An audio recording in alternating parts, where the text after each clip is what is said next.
Old locomotives often find a new lease on life in the service of shortline railroads. Here's how we tell that story in The Art of Weathering, coming up on JC's Riptrack.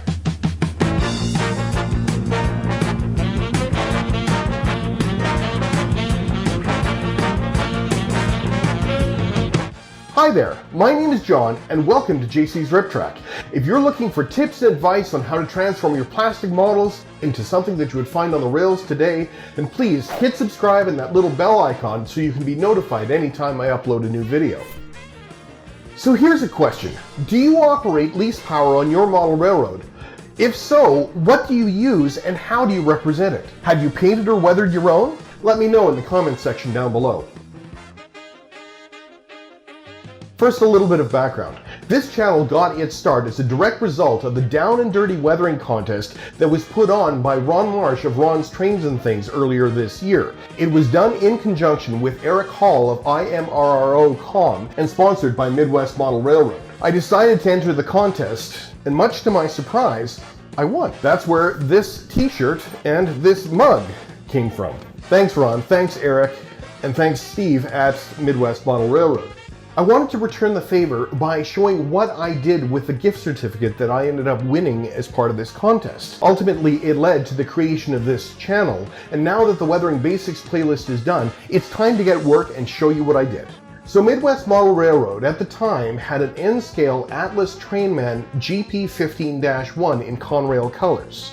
Anyone else might have overlooked this little gem, but for me it was perfect. Why? Because the branch line on my model railroad is the Cape Breton Central Nova Scotia Railway as it looked between about 2005 and 2013. So this would be my project. Over the next couple of videos, I'm going to show you how I transformed this stock factory painted model into a leased workhorse.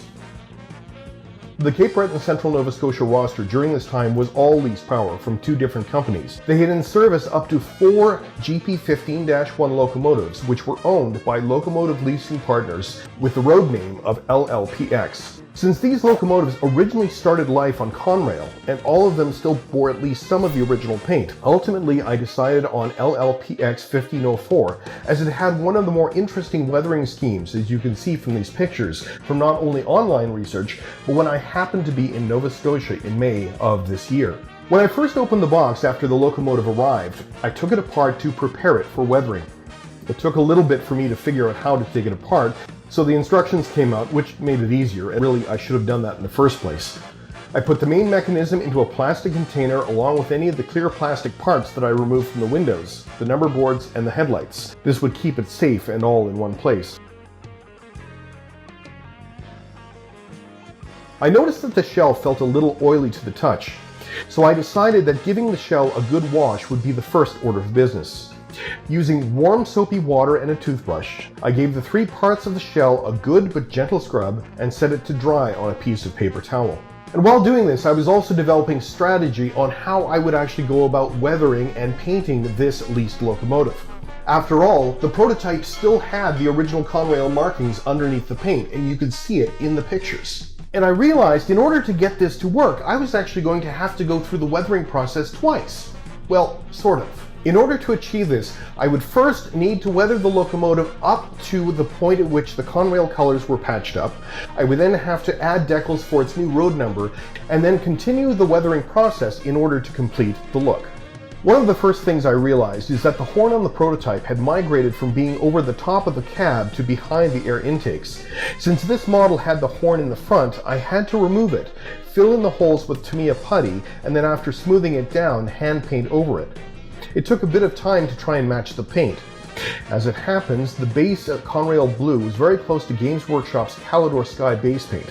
I tested it also with some other paint lines, including one labeled Conrail Blue, but the Games Workshop paint gave me the best match. The horn will be glued back on at a later point.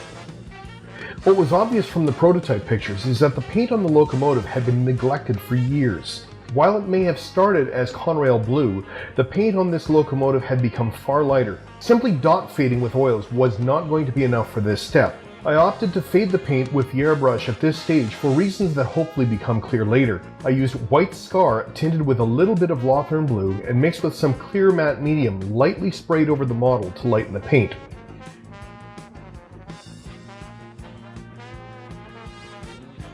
At this point, I also did the same to the trucks and the fuel tanks, keeping that coat even lighter. When all was said and done though, I found after I had done this step that the paint had a very slight purple tinge to it. I mean, it was still blue, but it was the wrong kind of blue for what I was looking for. So what do? Do I go back and just repaint the whole thing again, or do I try something else? After all, the point was to start with the Conrail locomotive and then bring it to what I need, so that is still what I was planning on doing. I decided to try a technique that would actually change the color of the locomotive just ever so slightly, to tint it in a slightly different direction so that there wasn't so much purple, by airbrushing a filter, much like a photographic filter, over top of the existing paint. Now, the practice of doing filters on a model is worth an entire video of itself, and they can be applied in a number of different ways. To be honest, what I'm demonstrating here is not truly a filter from a modeler's perspective, but it does try to achieve a similar result. One way to get at this is to apply a contrasting color by using a thin layer of flat, clear paint. In this case, there's too much red in the blue, pulling it towards purple. So a contrasting color to red is green. In this case, I decided to use Games Workshop's transparent glazes, namely a green called Waywatcher Green, with just a hint of something called Gilliman Blue. For this type of thing, Tamiya also has a line of flat, clear colors that would also work equally well. I lightly airbrushed this over the model, and it pulled the color to where I wanted it to be. The key thing is to keep it light, as too much would have pushed the color towards green. As I would be applying pin washes at a later step in this process, I skipped over it and moved on to chipping. The reason why I applied this so early is that the prototype pictures reveal that the original Conrail paint had already been heavily worn and neglected before the logos and the letters were covered up.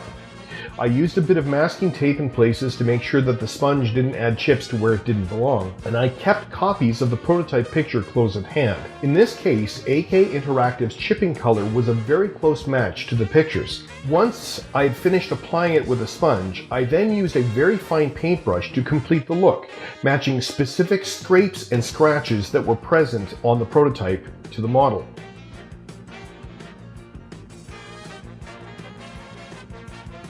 With the chips in place, I then very lightly airbrushed the same chipping color around the various chips that I had applied. This seemed to be the best way to represent the continued deterioration of the paint.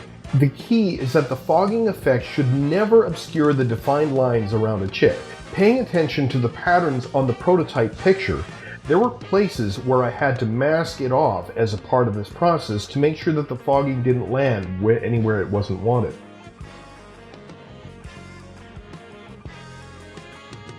One thing that the prototype pictures show is that the railings on the front and back of the locomotive were painted white, along with a white stripe across the forward and rear deck. With some considerable effort and no small amount of grumbling, I managed to mask off the railings. The main challenge was that the modeling masking tape, as good as it is, had a very light tack, so some of it would lift off as I was applying the other parts. In the end, it worked out, and I airbrushed the railings white. I hand brushed some black or blue in places where the masking tape didn't quite hold out, and I ended up with some overspray.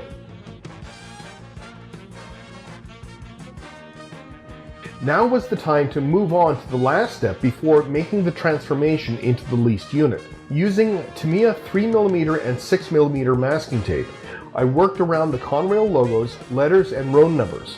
Once this was in place, I then used a wider low-tack masking tape to make sure that the model was well covered. While I was looking for a lighter color, I first airbrushed the area with the darker Calidor Sky as a base color, and then let it dry, and then I sprayed over it again using the lighter Lothern Blue. Once the masking tape was removed, the patches were in place, and I was pretty happy with these results.